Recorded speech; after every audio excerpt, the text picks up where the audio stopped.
So in this video, we're going to be checking out every single weapon, item, and structure in this Genesis Part 2 DLC. So guys, go ahead, do me a favor, hit the like button if you found yourself enjoying this one, and let me know down below which of these weapons, items, or structures are you most excited for. Oh, and one more thing, Wildcard sponsored this video, so guys, check out the Genesis Season Pass. There's a link down below, and pick it up if you haven't already, for whatever reason. I mean, I don't know why you wouldn't, considering all the awesome things in this DLC and Genesis Part 1. But anyway, let's get into this video. So the first thing we're going to be checking out is the net projectile. You need to get to level 43 to unlock it. It's going to cost 12 engram points, and then those materials right there to craft it. You're also going to need a harpoon launcher as well, which isn't new, but it basically also uses this as an ammo now. So you're going to need level 43 and then all those materials to craft that as well. So now that you have yourself a net projectile and your harpoon gun, you can go ahead and use this on a bunch of creatures. So if you point it at something and it shows up red, that means that if you shoot the net, it just won't work. It won't trap them. But if they show up green like this, it will go ahead and trap them for what I believe to be 30 seconds. So basically think of this as a mid-tier bola. We have the normal bola that we could throw out of our hand. We have this in the middle, and then we have the chain bola for like the large things. So this pretty much hits all the small things and then everything in the middle. So it's not going to hit super big things, but a stego is a pretty big creature to actually be able to hit. You can also obviously hit tames and everything like that, but if your tame is trapped in the net, it's gonna have a little thing asking you to use a sharp weapon to release them. So here it is in action. Unfortunately, it shows up red for some reason, even though it's my creature. And then if we want to go ahead and actually free it, I think maybe we might actually have to hit it with it. Cut the net using your weapon. Okay, I'm trying. It's not working. Not exactly sure how this works, but yeah. So the next thing is another ammo type, except this one's for the catapult. This is the jar of pitch. And if you want to go ahead and get that, you have to get to level 35, and then this is what it costs to craft. So they're actually kind of expensive in terms of oil and clay. Everything else should be pretty straightforward to get. So you can pretty much just shoot these straight out of a catapult. That was max like height there, so you can't point the catapult any further up. So they actually get some decent distance. Watch this. It should land probably like right around there, I would say. Yeah, there we go. And boom. Now, when they actually hit an area, they leave fire in that area for quite some time. So I'll leave that there for the moment. Let's go down here and actually try and hit something with one. Okay, so the Bronto's a pretty big target. This should be pretty easy. Oh, we're going to need to switch the ammo types. There we go. So, boom. And it does some decent damage, but obviously you're going to really enjoy that fire tick damage. Look at that. That is going to be really, really handy. So, yeah, you can set creatures and structures on fire using this thing. It's going to be really useful, I would say. And it's going to be really interesting because it's like almost like a medieval weapon as well. And I really like that stuff in Ark. So I know a lot of other people do too. That Bronto is almost dead. Goodbye, buddy. So the next item is the minigun. It's unlocked at level 94, and it's going to cost a decent amount of materials to craft and then 35 engram points to unlock. So let me show you what this thing can do. So first of all, it uses the advanced rifle bullets as its ammo, and you can hold down left click to start up the barrel, and it's gonna slowly build up the speed and start shooting out a bunch of bullets. Or you can just hold down right click and it will just pretty much keep it at the exact speed that you need it to be at, and you can make short bursts of bullets like this. It actually does a decent amount of damage as well, but the main thing is the speed at which it can actually shoot out all those bullets. Another really cool thing about the minigun is that if you hold down control, you can place it down onto the ground.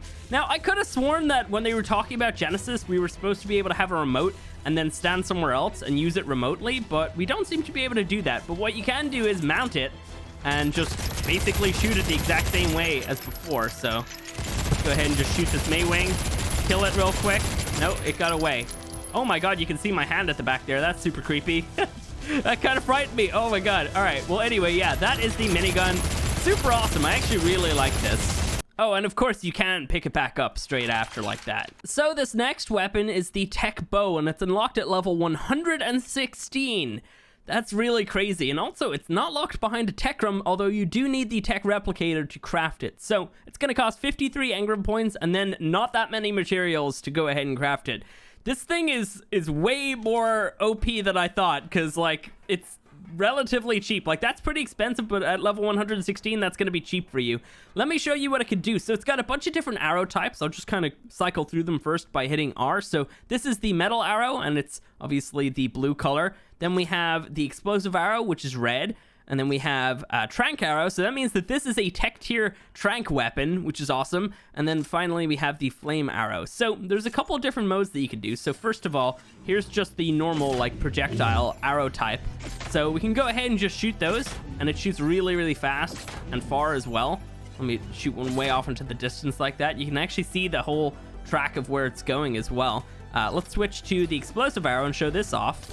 Boom. So yeah, that's going to be awesome. We've also got the Trank Arrow if we want to knock things out. This is going to be a game changer, honestly. I'm so excited for this. And then finally we have the Flame Arrow. This Dodic's just taking all the abuse here today.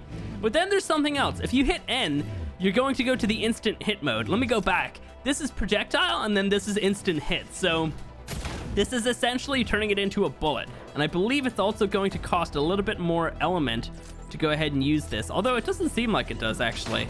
Bam! Look at that. That is insane looking. So let me switch to some other arrows here. So you'll know that you're in instant hit mode if you have the little light above the like item in your hotbar like that. And let me switch to another arrow. This is crazy looking.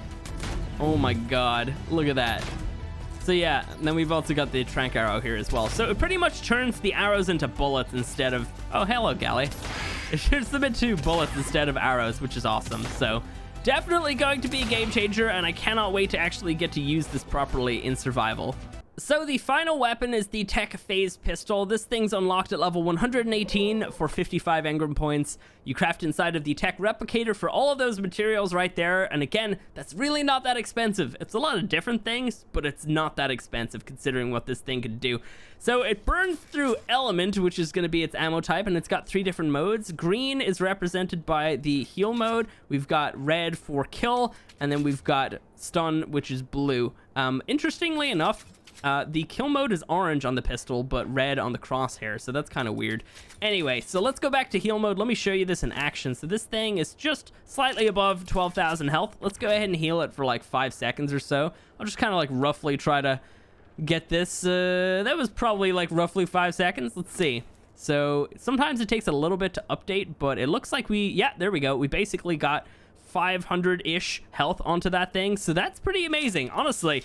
You can have multiple people hitting the exact same target to go ahead and heal it a lot quicker as well, so that's going to be great, but it doesn't work on wild creatures. It probably does work on enemy creatures, but that's kind of hard for me to test out right now. So yeah, this is going to be really great. So let's hop down here. Let's test this thing out in some of its other modes. So we've got kill mode, which is insane. And for this, I'm actually going to probably need a big target. So I guess we'll check out stun mode first. So let me show you stun mode.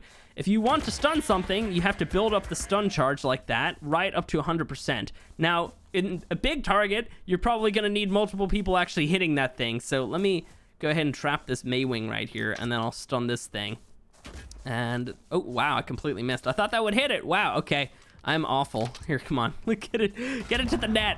All right, sweet. Here we go. So stun mode on some creatures is a little bit slower. As you can see, it goes up relatively fast on this guy, but not as fast as the Ovis. But I think if you hit them in the head, some creatures that can actually take headshots, they seem to actually get stunned a lot quicker. So here, let's go to kill mode. I might be able to show this off properly on this dude. So kill mode, you build up like this damage meter. Oh, what is happening right now? Okay, yeah, this thing wasn't powerful enough. Let me see, is there something else I can hit with that? So this is weird, but you're not actually able to stun a Bronto. So I guess that there's a certain size of creature that you just can't stun with this thing. But you can, of course, use the kill mode on it. And as you can see, that damage is building up, and just watch how much we do towards the end here. It's gonna get up to like 6. Wow, okay. We didn't even get up to the max right there. It was doing 190 damage though towards the very end, which is just ridiculous. So you basically build up that damage meter, and you're gonna pretty much destroy whatever you're hitting a lot quicker then. So here, let me try it on a Stego. Maybe we'll have like a better time using it on this dude here. Okay, come on. Let me build it up fully. No, this thing's probably gonna die before we get there. Or will it? Oh yeah, it's dead. Great. So yeah, I've actually seen this thing get up to like 280 damage, just like hitting something like that. So that is honestly insane. if you just have a bunch of people using these on like an enemy tame, you'll probably take it down immediately. I mean, like, they're kind of ridiculously OP.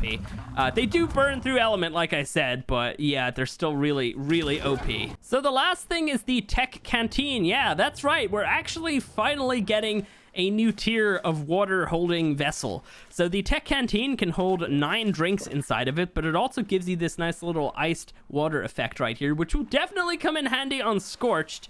And we also have stamina drain reduction as well. So honestly, this thing is going to be awesome. So let me show you how to actually unlock that. You need to get to level 101 to unlock it, and it's, again, not that expensive. You're probably going to want to invest in just one of these, to be honest. You're not really going to need 2.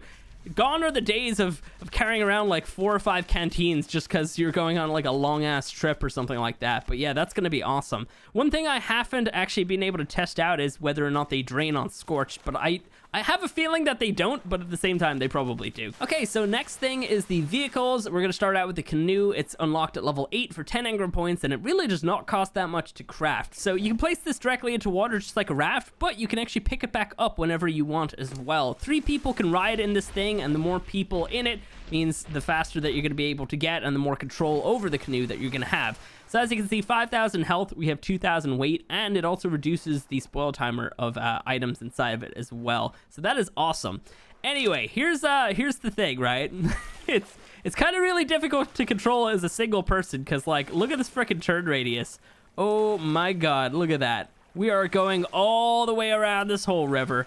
Honestly, I think this would be really interesting in the canyons area on Ragnarok. And speaking of why it might actually be extra interesting over there, we have some skins for the canoe. This was a major surprise to me. I have no clue how to get these right now, but if I find out, I'll try and leave a comment down below. So if anybody knows, maybe let me know. Maybe I'll heart your comment. So we've got 3 different ones. We've got the Viking one, which is just obviously everybody's favorite. I don't even need to, like... We don't even need to take a poll. This is obviously going to be everyone's favorite. Look at this thing. It's so beautiful looking. So we've got a bunch of different shield patterns on the side there, and just, oh my god, it looks so awesome. Are those dodos? I feel like those might be dodos. Oh my god. So yeah, that's the Viking one. We've also got the modern one right here, which is nice. I mean, like, it definitely will have its place. It doesn't look as nice as some of the other ones, but it's nice anyway. Let's go ahead and hop onto the Tek one. So this is an odd one, but yeah, we have a little Tek canoe.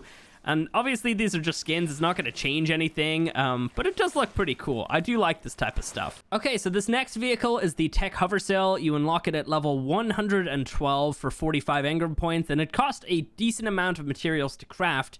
And you also have to craft it inside of the Tek Replicator. So this is another vehicle. You basically deploy it from your hotbar, and you can go ahead and actually pick it back up as well if you want to. So this is going to be probably pretty difficult to explain how to use. I feel like most people should probably just give it a go themselves, but it runs on element. You keep that in your inventory, and yeah, I'll try and explain this as best as I can. So forward and space, and oh, hang on, we gotta like double tap space. There we go. So when you see those kind of like RNG jets right there, that means that you're like basically engaging your thrusters to go upwards. And when you're in the air like this, you can actually perform tricks. So if you hold down left click, let's try and get those thrusters back on. Oh, okay, I think I ran out of them. It's very confusing. I'm gonna have to probably spend like a long ass time testing these things out to fully understand it, but let me try and do that again. So we have our thrusters on, and we're going to do some tricks. So hold down left click, and then if you hold forward, you do that trick. You hold back, you do that trick. Left is that, and then let's do right, and then that is right there. So that one is apparently the Superman. I don't know if there's any more tricks. From what I can tell, you can't combine 2 buttons to do a different one, so I think there's just 4, but basically the benefit of doing tricks is going to basically give you more boost. It's going to speed you up, make you go a little bit faster, so let's do a couple of them here. Let's try and, there we go. I like this one actually. It's like a grab my hand kind of situation. So yeah, here, there's the Superman for you. And then let's do one of these back ones. I love that one. That one's awesome looking. So yeah, as you can see, I have 50% boost, which seems to be the max, and we get like a little score as well. And there we go. I got 20,000 points for that. I'm not really sure what that does. I don't know if it translates to anything or gives you anything. Maybe there's some sort of scoreboard on each server or something like that. But this is also a 2-person ride, so let me show you that real quick. you can have somebody sitting on the front and the passenger seat, and you can pull out weapons on this seat right here. Unfortunately, oh wait, I can go into K mode. Awesome, I didn't think I could. So yeah, we could go ahead and just shoot from the front while somebody drives me around. And of course, you can pick it up and everything, and it has 1,500 weight and 5,000 health. And yeah, it is really cool. And oh, by the way, if you leave them out for too long, they self-destruct, probably so you can have just tons of lag all over the server. That's definitely a smart idea. So there is another vehicle, but we're not going to be covering it in this video because I've already covered it in another video. There's going to be a link to that one in the end slate of this video. So this is the Exomech. It's unlocked as a tech room, and obviously that means you're going to need to fight Rockwell at the very end of the DLC, and those are the materials it costs to craft. It's relatively expensive, but it's really good for what you actually get. Okay, so the next thing is the Egg Incubator. It's unlocked at level 89 for 55 engram points, and it's going to cost a decent amount of materials to craft, but it's totally going to be worth it considering everything that it can do. So first of all, you can only have 3 of them in an area at one time, so let me try and place another one. As you can see, we need to go out of the radius to be able to place another one. And the way that it works is, let me start up fresh here. So let's pop an egg in there, and what we want to do is we want to look at the egg and figure out exactly where we need to be with the temperature. So this is where we are, and this is where we need to be. So we're going to need to increase it by 1 degree to basically appeal to that egg right there. So as you can see, I did that by 1 degree, brought it up to 26 degrees, and that's going to add an incubation boost to it by 20%. So obviously on this server, I have the stats set up so these things happen really quick, but on official, this is going to mean that you're going to be able to hatch an egg 20% quicker than without using this. I mean, like, that's going to be a definite game changer. But also, look at this. So when we have an egg in here, you can see all of these different like stats and stuff on the screen here. So first of all, we can see what the baby will be. So we can see if it's got any mutations. Currently, this one does not. We can see all of its color regions and all of the stats that it will have. Now, if I want to hatch this creature, I can go ahead and just quickly do that by here. Let me go inside and go ahead and hatch that. Boom. So then the dodo is hatched up, and it is right here in front of it. But let's drop another egg in there, and let me just show you a couple other different things that you can do. So all 3 of these are perfect because it's perfectly suited for dodos. So if you have like a bunch of different things breeding, you're probably better off just doing one of them at a time in the single egg incubator, unless they require the same temperature. So obviously, if I was to go ahead and change up the temperatures, I could probably like decrease it by a bunch. As you can see, it's telling you that it's too cold, and if you bring it up by a bunch, it's going to tell you that it's too hot. So obviously, you just want it to be perfect for these dudes. So let's just leave it on that for the moment. And you know what? These eggs are not great. I don't really want any of them. Actually, we should probably check and see if there's any mutations on them just to show that off. No, not right now. So yeah, none of these dodos are worth hatching. So if I want, I could just go ahead and destroy the egg. So this is going to be an absolute game changer. You don't have to hatch every single egg that you have. You can go ahead and just see what they're going to be and then decide whether or not you want to even raise up that creature. This is crazy. This is so cool. I love it so much. And also, just in general, like, this actual egg incubator looks really cool. I love the little, like, dodo egg, almost like the DVD screen. Like, it's like, it's flying all over the screen. I'm kind of waiting for it to, like, hit the corner, you know, and bounce. I know most people probably know what I'm talking about. So, yeah, you can run these things off of normal power, but I obviously have a tech generator back there, and, yeah, they're really awesome. I love this so much. It's such a great feature for vanilla because, we definitely deserve something like this after all these years, and it's just awesome. So, the next thing is the Loadout Mannequin, something that I'm extremely excited about in this DLC. So, once you place it down, you can just walk up to it, and if you have all the stuff in your inventory, whatever way you want it to all be, you just hit swap all, and it will all go into the Loadout Mannequin in the order that you have it in. So then I can hit that again, pull it all back, or I can just go ahead and swap into a different set. So it's gonna make swapping between different kits a lot quicker, but also gearing up and going into battle is gonna be a lot quicker as well. So say if I wanna go out on a taming trip, I'm probably gonna want this one, but if I wanna go out and fight things, I'm probably gonna want that, and if we wanna do tech stuff, this is gonna be the one for us. So let's quickly switch to this and then destroy this dodo, because it's really annoying me.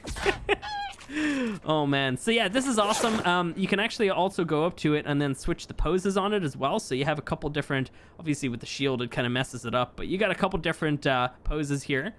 And there we go. I think, yeah, that's probably all of them. You can also have it as a DPS thing as well, so it's kind of like the training dummy. So I can go ahead and use my weapons on this. So let's actually try that a little bit. Do I have ammo? Yeah, I have ammo for this, so let's test this out then. And boom! So I can go ahead and just test out my weapons on some other stuff like that, and it's gonna show me the DPS. There we go. Awesome. So it's got a couple other little options as well. You can enter the back inventory, because there's two inventories. There's one at the back, which is the hotbar, and then there's this one here, which is the full inventory. So you can add more items in here. So I don't know, say let's just have some of those. So that's going to be in there, and then once I swap into it, it's also going to give me that as well, as you can see. So yeah, this is awesome. I really love it a lot. You can also actually name them to have the name up above, and I think there's a couple other options. Like, there's a lot with this thing, and it's awesome. I think this is such a great idea. We can now display armor sets, and it's gonna look awesome. I can't wait to actually just decorate my other bases on other series with all this stuff, because like, I've been waiting for it. I've been so excited for it. Oh, I forgot to mention, the Loadout Mannequin is unlocked at level 23 for 8 engram points, and it doesn't actually cost that many materials to craft as well. So this next thing is the ammo box. It's unlocked at level 29 for 24 engram points, and it's not that expensive to make.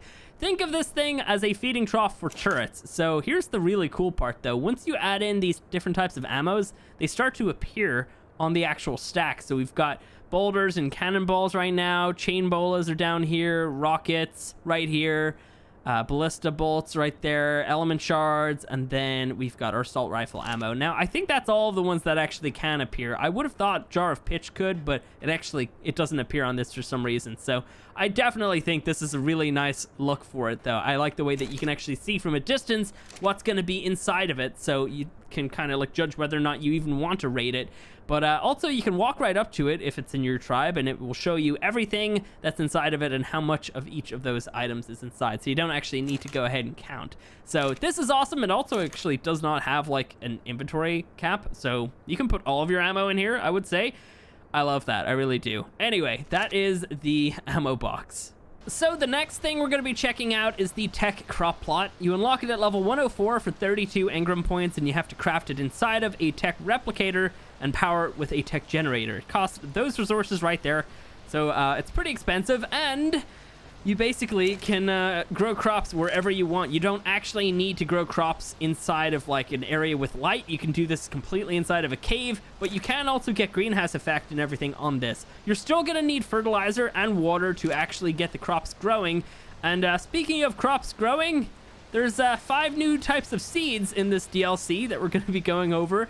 These are the R seeds, so there's R1 to R5, and they're represented by different colors.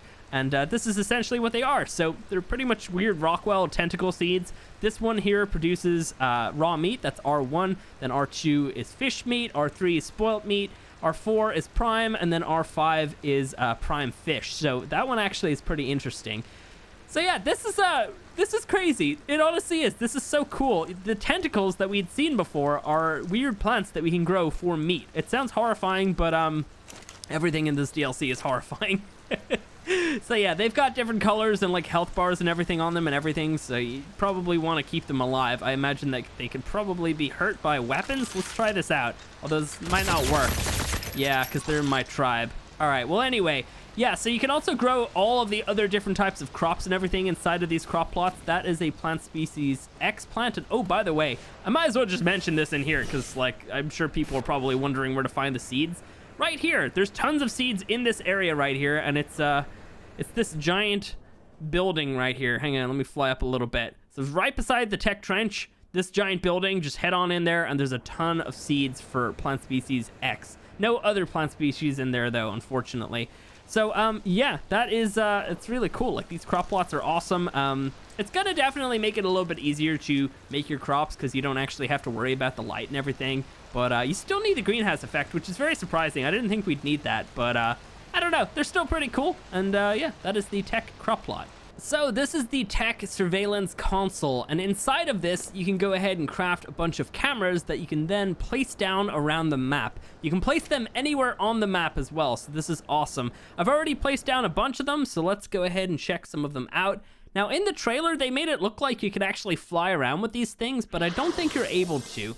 But you can actually, oh, it's a little bit laggy. You can actually check out a couple different camera modes. So you've got like the normal like Tek helmet kind of mode here, and then here, let me try and get to a different one where there's actually going to be like creatures. So here's another one here. There's no creatures here. Let's switch to the next one. It actually also shows the coordinates and everything. I thought we'd be able to actually go ahead and fly them away, so I figured, all right, I'll just place them in like areas up the top of mountains and stuff, but it doesn't look like we can. It definitely looked like we could when we were watching the trailer, but you know what? I don't think we're gonna actually be able to see any creatures at all here. Yeah, I placed them in the worst spots. I didn't realize, okay? Here, let me get out of here real quick. It's a little bit laggy, though, when you're trying to, like, move around and everything. By the way, if you spawn them in, you got to place them inside to actually get them all connected up and everything. So I'll just place all those in there for the moment. Let's place one down just, like, over here or something near some creatures. So, yeah, placing them down kind of just shows a beam back to where you have the actual console unit. So let's go ahead and check this out then. So I want to check out that new camera. I think we're on it right now, right? Yeah, Tech Camera 6. So you can go ahead and also rename all these so you could have them as like base location in like Highlands or whatever, you know. So here we go. Are we able to see... Oh, I didn't mean to do that. So it doesn't look like we're able to actually check out the levels and stuff on this. Like, they definitely made it sound like we'd be able to fly them around and look at levels and creatures. And my God, what is this thing doing? Why is it just staring at the camera? Can it see me? That's so creepy. I don't even know what's happening. Why can I go into K mode? That's so weird. Anyway, yeah. So this is very odd, but yeah, the cameras. Oh, there we go. We can see them if they get right up to us. Okay. I thought that we'd be able to fly them around. I'm kind of disappointed that we can't, but imagine that probably would have been super laggy. So yeah, that is the Tek surveillance console. It's pretty cool looking as well. Obviously, we can also see all of the different cameras in here. If we want to go to a particular one, shows coordinates and everything. So I want to look at camera 3. And we're almost at camera 3. Come on. There we go. Nice. So now we can do like a hidden camera reality show in Ark. This is going to be amazing. I can't wait. Oh, completely forgot to mention 108 and 60 engram points, and then that's how much it costs to craft. And the cameras each cost these materials right here. Okay, so we have two new resources. We have mutagel and mutagen. You can get mutagel by visiting the asteroid field in the very center of the map. There's a couple other ways to get it as well, I do believe, but we're not going to go over that in this video. We're going to go ahead and place a bunch of this into the chemistry bench right here, because then we can go ahead and actually craft up some mutagen. So if you put in 800 mutagel, you get 6 mutagen. So it's really not that much of a conversion. So I already have a bunch of it here. Let me show you what this stuff actually does. So if you feed this to creatures, well, first of all, you got to put it into the creature, and it's going to tell you how much it's going to cost to upgrade that creature. So right here, it's telling me it's going to cost 95. So let's pull out. So as you can see, it's going to require one more, exactly 95 on the dot. Boom, we have boosted up the creature. We've got like a little dot beside the name now. And it's also like on the little picture there as well. But it also boosted up the level. This was a 150, now it's a 170. It boosts up the health, the stamina, the weight, and then also the melee stats. So this is kind of insane. Apparently you can't use it on bred creatures, though I haven't tried, but it does say it right there. It can be used to improve the statistics of non-bred dinos. But think of the possibilities of creatures that you cannot breed in Ark. Rock drakes, like golems, we've got like so many creatures that cannot be bred. Griffins, now you can boost them up by like 20 levels, which is just honestly kind of insane. So yeah, mutagen, that is really cool. I think a lot of people were pretty confused when we heard about this about a week or two ago. A lot of people were saying like it's gonna like transform the creatures, and like it was kind of silly, but yeah, basically it just improves the stats, guys. It's not gonna like give them tentacles and stuff, though that would be cool, but it's not gonna give it to them. Okay, so these are just the last few items that you get for defeating the boss fight. So right here is the head trophy, and it is so horrifying looking. Let me just gamma up so you can see some of the detail.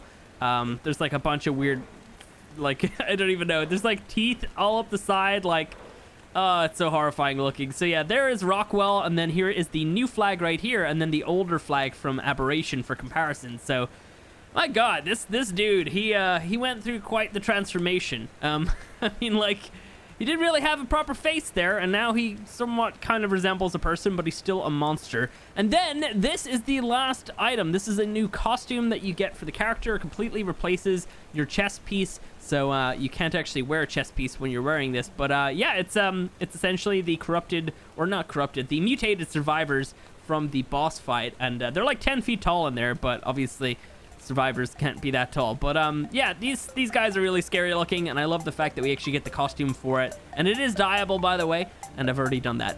Anyway, guys, that is it for today. If you have enjoyed this video, go ahead, do me a favor, hit the like button. It took a lot of effort to figure out all this stuff and put it all together for this one video, so hope you guys appreciate the effort. And yeah, check out the Genesis Season Pass, like I said at the start of the video, and yeah, catch you in the next one.